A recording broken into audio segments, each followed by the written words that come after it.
Hello student, आज अपन बात करते हैं एक प्रैक्टिकल पोर्शन की, जिसमें सबसे पहले अपन इसका बेसिक जानेंगे। प्रैक्टिकल में टाइट्रेशन वाला पार्ट जो आपके इनऑर्गेनिक केमिस्ट्री से रिलेटेड है, टाइट्रेशन का। और इसका अपन एक्सपेरिमेंट करके भी देखेंगे कि कैसे इसकी जो नॉर्मेलिटी होती है उसको फाइंड आउट किया जाता है। और अपनी जो टाइट्रेशन रहेगी वो है ऑक्जेलिक एसिड और NaOH की टाइट्रेशन, अनुमापन। तो अपन को इसमें प्रैक्टिकल में इसको किस तरीके से परफॉर्म करना है वो सारी चीज़ें अपन यहाँ पे डिस्कस करेंगे। फिर अपन प्रैक्टिकल भी करेंगे कि कैसे एक्चुअल में इसकी कंसंट्रेशन अपन प्रैक्टिकल से निकालते हैं। पहले मैं थ्योरेटिकल समझाऊंगा, फिर प्रैक्टिकल आपको बताऊंगा कि ऐसे अपन ने निकाली है। तो सबसे पहले प्रैक्टिकल में आपका एम होता है, उद्देश्य जिसको बोलते हैं, वो होना चाहिए उद्देश्य। तो उद्देश्य क्या है? और प्रैक्टिकल में अपना ये मैं यहाँ पे लिख देता हूँ, अनुमापन। इसका अनुमापन कौन सा है?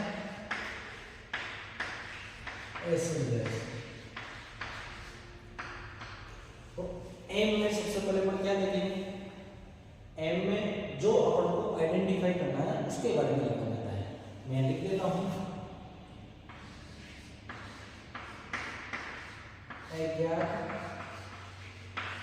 NaOH की नॉर्मलता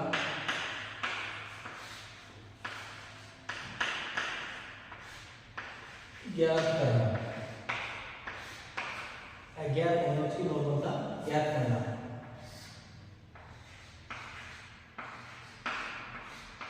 दिया गया है 1m ऑक्जेलिक एसिड। यह आपका एम हो गया, अज्ञात NaOH की नॉर्मलता ज्ञात करना। और आपको दिया गया है क्या? 1m oxalic acid. इसकी हेल्प से तो क्या करना है? नॉर्मलता ज्ञात करनी है। अब बात करते हैं उपकरण की। बात करें अपैरेटस की,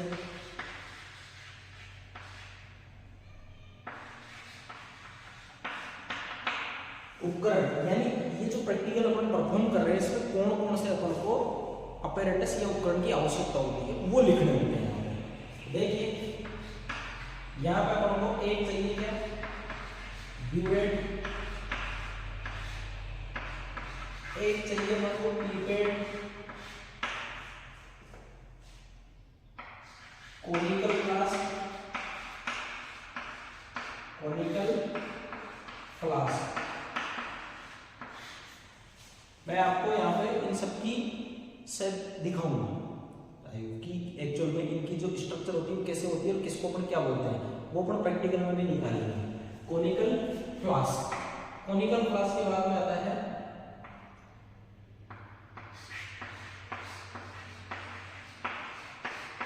वॉल्यूमेट्रिक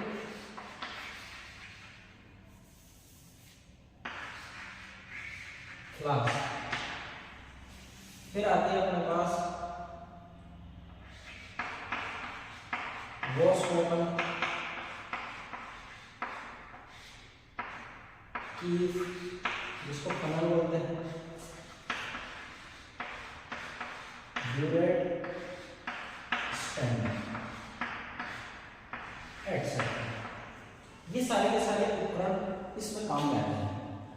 फिर उसके बाद में बात करते हैं अपन सूचक की, कि आपको कैसे पता चलेगा कि रिएक्शन कंप्लीट हुई है या नहीं हुई है। इसके लिए अपन काम में लेते हैं इंडिकेटर। वो आपको रिएक्शन का एंड पॉइंट बता देते हैं, कलर चेंज करते हैं। तो इसमें सूचक कौन सा काम में लेते हैं? इसमें सूचक है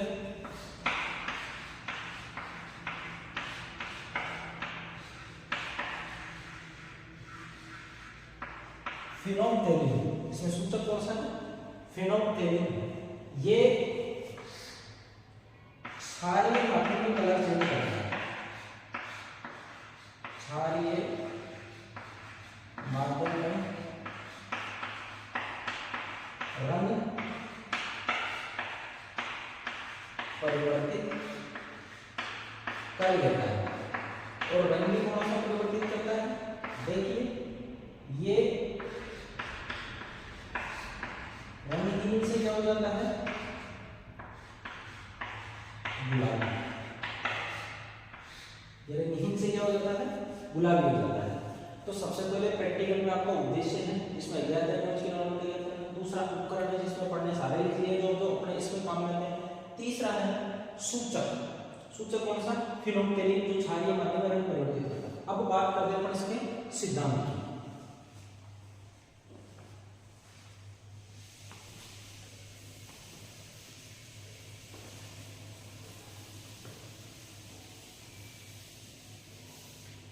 अब बात करते हैं सिद्धांत।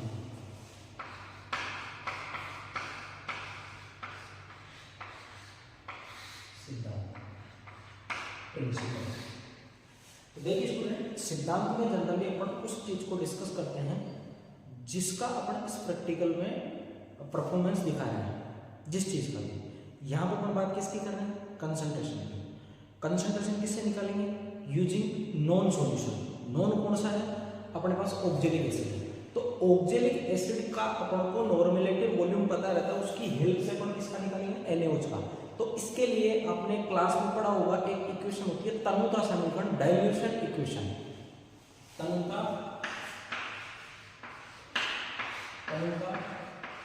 समीकरण। और वो तनुता समीकरण कौन सी है? N1V1 बराबर N2V2। इसको बोलते हैं dilution equation. Dilution N1V1 equal to N2V2।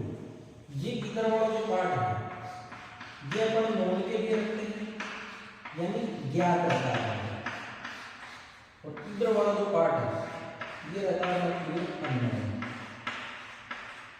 यानी अज्ञात। नॉन और अननोन ये अपन को फाइंड आउट करना है, ये अपने पास नॉन रहता है। N1 की अगर मैं बात करूं तो ये है ज्ञात विलयन की नॉर्मल, और वो क्वेश्चन में कितनी दे रही है? वो दे रही है 1 है, यानी N1 का मान तो फिक्स हो गया 1 है। V1 क्या करता है? ज्ञात विलयन का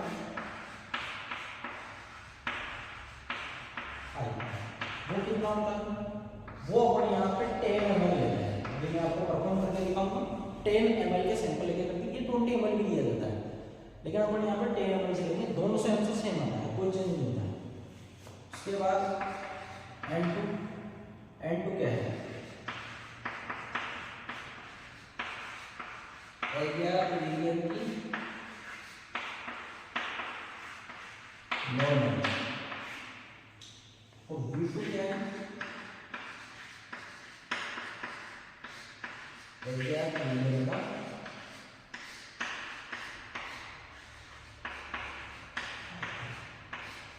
ये बात इसके प्रिंसिपल की। तनुता समीकरण ये काम में ली जाती है। N1 क्या है? अज्ञात विलयन, सॉरी N1 क्या है? ज्ञात विलयन की नॉर्मल था। V1 क्या है? ज्ञात विलयन का आयतन। N2 क्या है? अज्ञात विलयन की नॉर्मल था। V2 क्या है? अज्ञात विलयन का आयतन। अब इनके बाद में देखते हैं इनकी समीकरण की रिएक्शन कैसे होती है। एसिड बेस की रिएक्शन आपने 10th क्लास में पढ़ा होगा। एसिड बेस की रिएक्शन होती है न्यूट्रलाइजेशन की रिएक्शन, उदासीनीकरण की अभिक्रिया, जिसमें अम्ल और क्षार रिएक्शन करके क्या बनाते हैं? लवण का निर्माण करते हैं। तो वो रिएक्शन देख लेते हैं, फिर देख लेते हैं कि ये सिद्धांत के बारे में बात करते हैं कि इसी में है समीकरण।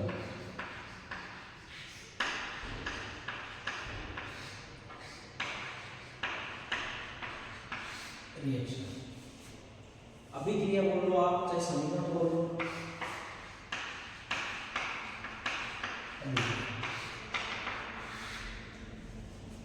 बात करते हैं रिएक्शन की। तो रिएक्शन देखो यहाँ पे कैसे परफॉर्म होती है। NaOH plus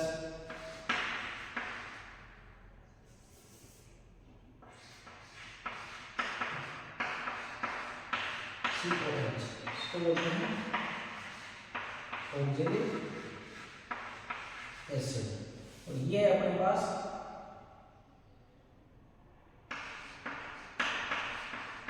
sodium hydroxide. ये क्या है? Sodium hydroxide. इसके साथ में दो वाटर के मॉलिक्यूल भी रहते हैं, हाइड्रेटेड फॉर्म में रहता है ये, ठीक है। क्रिस्टलाइन फॉर्म में दो H2 रहते हैं। जब ये इसके साथ रिएक्ट करेगा एसिड बेस के साथ, तो देखो यहाँ पे दो H है, इसके साथ दो H है, यहाँ पे OH एक ही है, तो दोनों H को हटाने के लिए आपको NaOH कितने लेने पड़ेंगे? दो। कितने लेने पड़ेंगे? दो। यहाँ पे रिएक्शन क्या होगी? COONA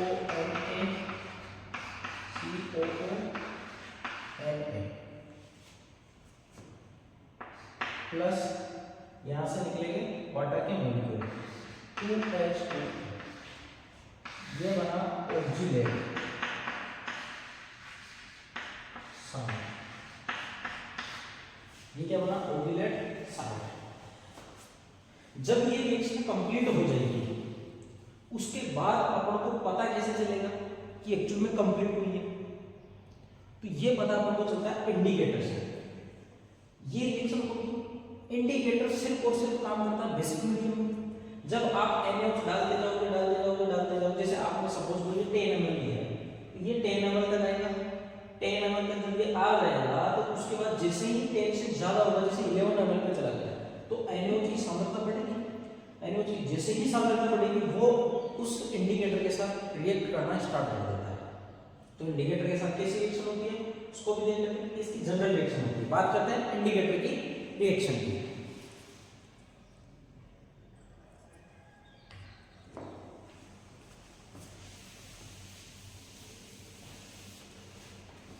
सबसे पहले फिनोल्फथालीन की स्ट्रक्चर, इसकी स्ट्रक्चर थोड़ी लार्जर होती है, वो कैसी होती है वो देखिए।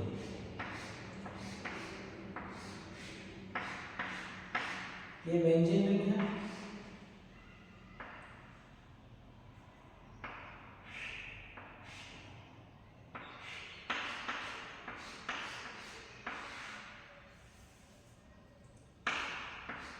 बॉन्ड में ऐसे दिखा देता हूँ ताकि आपको रेजोनेंस दिख जाएगा इसमें।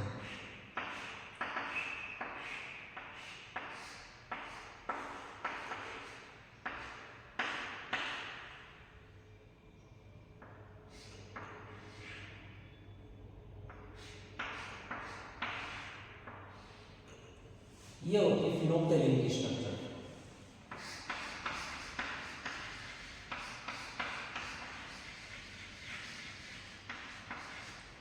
और ये कलरलेस होता है, यानी रंगहीन।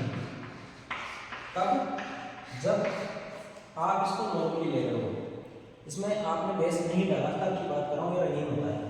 जैसे ही आप रिएक्शन बताई थी मैंने, NaOH की जैसे ही सांद्रता बढ़ेगी, यानी NaOH मतलब OH माइनस, जैसे ही इसकी कंसंट्रेशन बढ़ेगी, कंसंट्रेशन बढ़ेगी, ये OH माइनस आयन देगा। ये OH माइनस आयन क्या करते हैं? इस एसिड वाले H को ले जाते हैं, और इस एसिड वाले H को जब ये ले जाएंगे तो यहाँ पे आएगा नेगेटिव चार्ज। और नेगेटिव चार्ज जब इस पे आएगा तो इसकी स्ट्रक्चर कुछ ऐसी हो जाएगी। इसकी स्ट्रक्चर हो जाएगी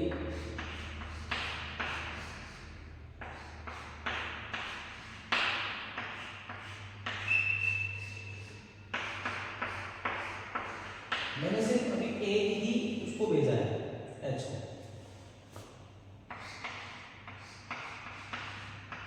ये हो गया। अब ये जो नेगेटिव चार्ज है ये क्या करता है? रेजोनेंस। ये डेंसिटी यहाँ, ये डेंसिटी यहाँ, और ये क्या होता है? ओपन होता है। जब ये ओपन हो जाएगा तो इसकी स्ट्रक्चर कुछ ऐसी बनेगी।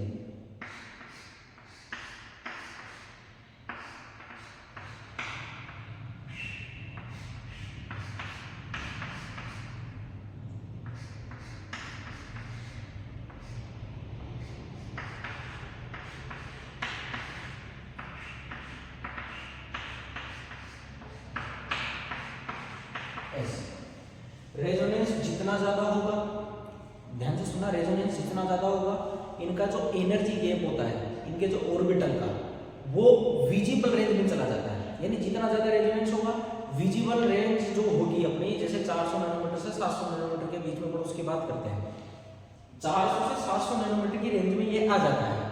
उस रेंज में आने का रीजन ये है कि इसमें रेजोनेंस ज़्यादा होता है। रेजोनेंस जितना ज़्यादा होगा, एनर्जी गैप उसके नियर बाय आ जाता है। उस रेजोनेंस की वजह से ये क्या शो करने लगता है, कलर शो करने लगता है। ये किस एनर्जी गैप में आ जाता है, दृश्य प्रकाश के एनर्जी गैप में ये आ जाता है, और उसका रीजन है रेजोनेंस। ये अब क्या करता है, कलर शो करता है। तो इसका रंग क्या होगा, इसका रंग होता है गुलाबी। क्या होता है इसका, गुलाबी होता है, पिंक कलर का होता है। तो इंडिकेटर के साथ ऐसी रिएक्शन होती है। ये फिनोप्टिलिन क्या है, सूचक है। आई बात समझ में? फिर बात करते हैं हमारे इसके आगे कैलकुलेशन वाले पार्ट की।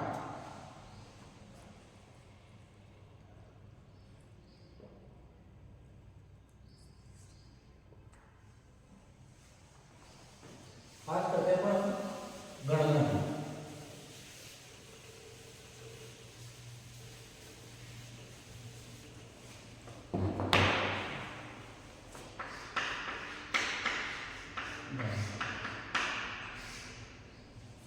गणना से पहले मैं आपको बता देता हूँ इसमें सारणी कैसे बनेगी।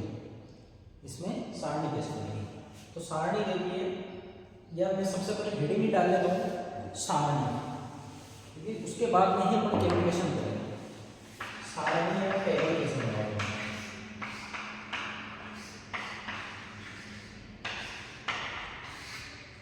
टेबल कैसे बनाओगे। देखो सारणी आपको ऐसे बनानी है, यहाँ पे लेना आपको आयतन, ज्ञात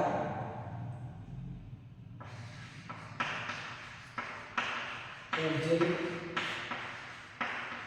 अम्लीकरण, किसमें लेना है, ml में लेना है। इधर आपको लेना है आयतन अज्ञात NaOH का, इसमें लेना है ml में लेना है। तो आपको ऐसे सारणी बनानी है, और 3 रीडिंग लेनी होगी इसमें।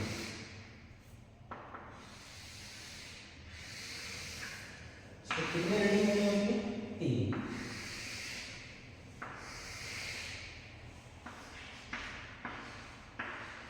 ये वाला फिक्स रहता है, ऑक्जेलिक एसिड का जो आयतन है वो फिक्स रहता है। वो मैंने आपको बताया था nml लेंगे, तीनों में कितना लेंगे, nml। अपन को टाइट्रेशन से ये निकालना है कि ये वॉल्यूम कितना था, ये आ जाएगा तो अपन नॉर्मेलिटी निकालेंगे। और लास्ट में इधर जो इधर में खाना है इसमें लेते हैं कॉन्कोर्डेंट वैल्यू, कॉन्कोर्डेंट वैल्यू लेते हैं। यानी यहाँ से जो वैल्यू आएगी, जो सुटेबल वैल्यू रहेगी, उसको अपन यहाँ मान लेते हैं कॉन्कोर्डेंट, उसी से कैलकुलेशन करते हैं। तो ये है आपका सारणी वाला। यहाँ पे जो मान आएंगे उसी से अपन क्या करेंगे, कैलकुलेशन, और लास्ट में अपन लिखते हैं रिजल्ट। आई बात समझ में? तो अब अपन प्रैक्टिकल परफॉर्म करते हैं, फिर जो मान आएगा उसको यहाँ पे लिखेंगे। अब प्रैक्टिकल परफॉर्म करने के बाद ही हमको इसका पता चलेगा, ठीक है।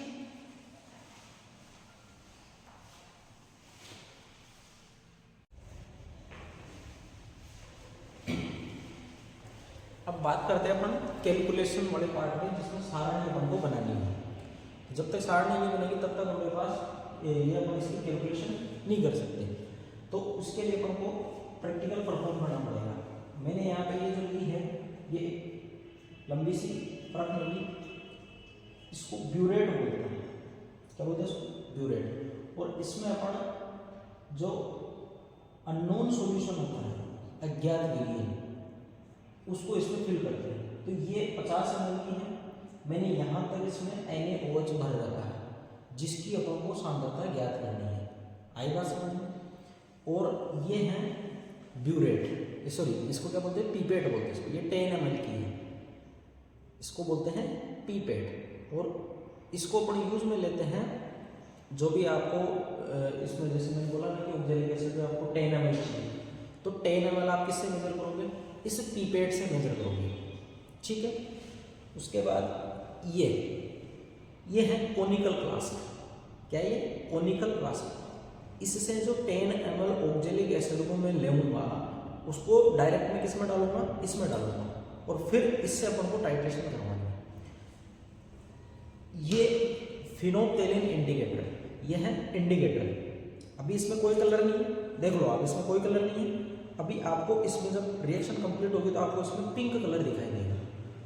उसके बाद ये है NaOH, और जिसमें मैंने NaOH को भर रखा है इसको बोलते हैं वॉल्यूमेट्रिक फ्लास्क।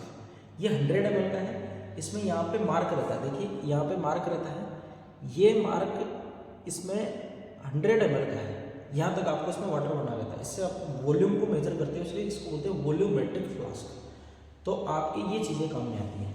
तो सबसे पहले अपन ऑक्जेलिक एसिड 10 ml मेजर कर लेते हैं, फिर अपन रिएक्शन करेंगे।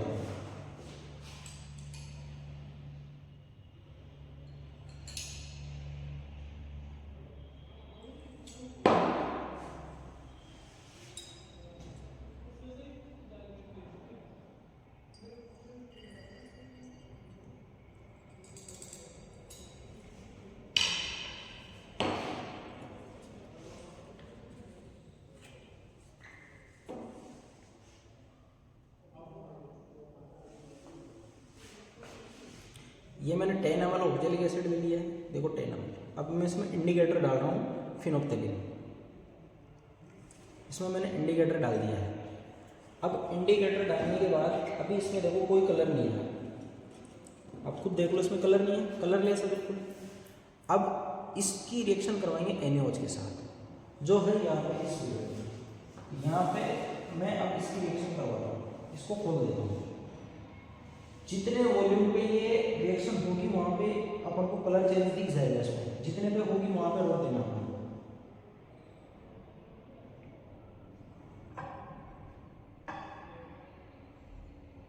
देखो आपको एक कलर चेंज होता हुआ दिखाई दे रहा होगा इसमें।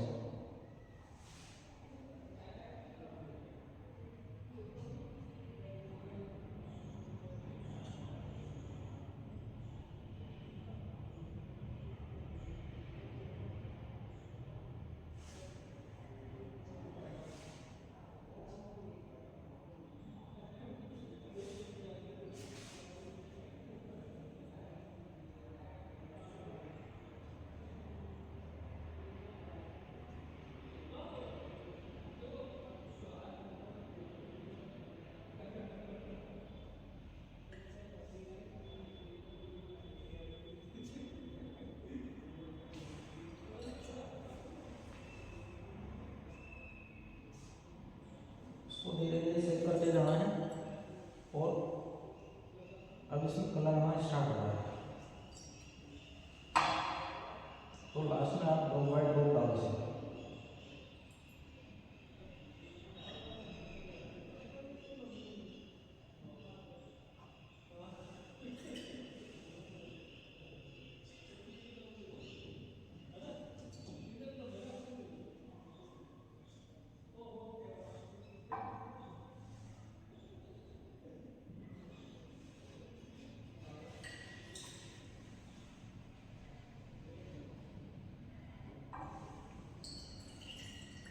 तो आप इसमें देख सकते हो पहले कुछ भी नहीं था, अब इसमें पिंक कलर आपको यहाँ पे दिखाई दे रहा है। ये रिएक्शन कंप्लीशन को दिखा रहा है। और अब ये कितने वॉल्यूम पे है उस वॉल्यूम को चेक कर लेते हैं।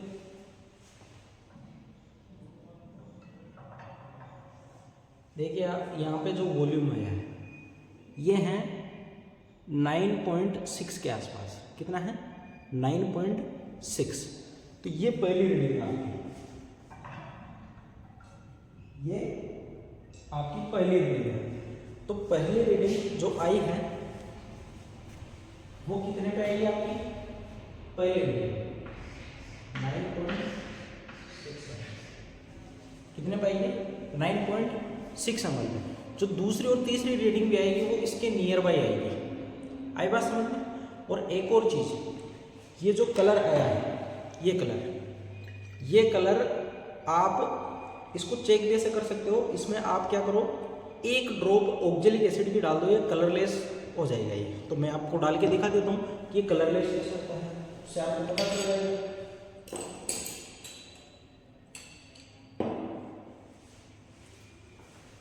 इसमें एक ड्रॉप कलर ये डालते हैं अपन ऑक्जेलिक एसिड, देखो ये गया ऑक्जेलिक एसिड एक,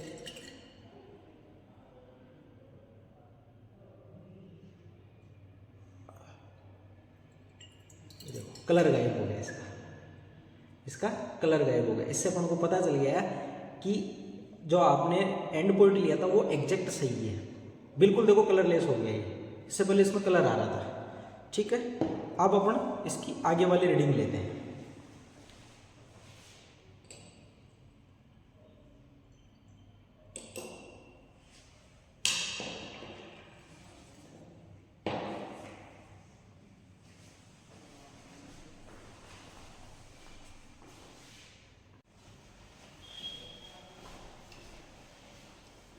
वापस से मैंने इसमें 10 ml लिया है और इसमें मैंने एक ड्रॉप फिनोप्थिलीन की डाल दी है। दूसरी रीडिंग लेते हैं अपन, मैंने इसको अप टू 0 तक इसको भर दिया है। ठीक है, सेकंड वाली रीडिंग लेते हैं, कितने डाल दिए।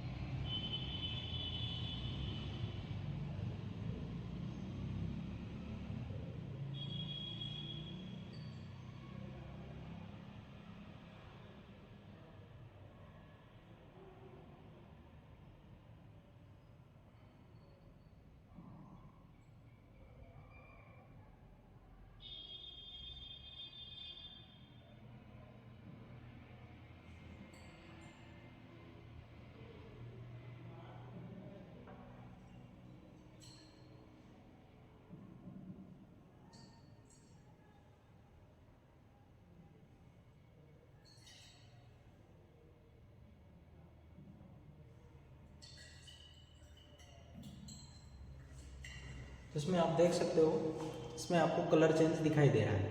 ये एंड पॉइंट पे कलर आया है इसका, किस पे आया है, एंड पॉइंट पे कलर आया है। और वो कितने पे आया है वो भी आप देख सकते हो, वो आया है लगभग 9.7 के आसपास। कितने पे आया वो, 9.7। यानी जो आपके पास सेकेंड रीडिंग आई है वो कितनी आई है, 9.7। ठीक है, अब बात करते हैं अपन इसकी नेक्स्ट वाली रीडिंग की।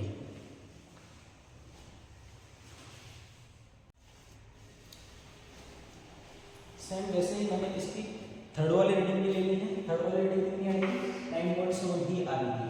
तो जो कॉन्कोर्डेंट है, जो लास्ट में जो दो आपको कॉमन दिखाई देते हैं वही आपका क्या हो जाता है, कॉन्कोर्डेंट। यानी रिजल्ट आपको किससे निकालना है, इस वाले से निकालना है। आएगा समझ में। बात करते हैं अपन कैलकुलेशन वाले पार्ट की।